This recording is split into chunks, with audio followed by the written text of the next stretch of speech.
بسم الله الرحمن الرحيم. هنبدأ إن شاء الله سلسلة جديدة من فيديوهات ريد فلاجز. تمام. أو الألارم بيلز، نشوف الحاجات العلامات المتكررة، أو أنت تقدر من خلالها دماغك تروح لتشخيص تاني غير المعتاد.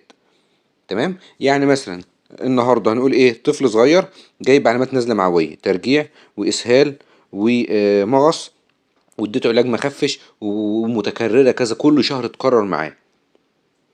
هتفكر في حاجتين ما تنساهمش. تمام.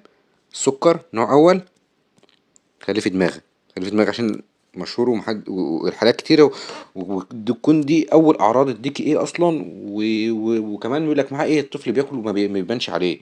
الام هتقول لك كده. الحاجة التانية حمى البحر المتوسط.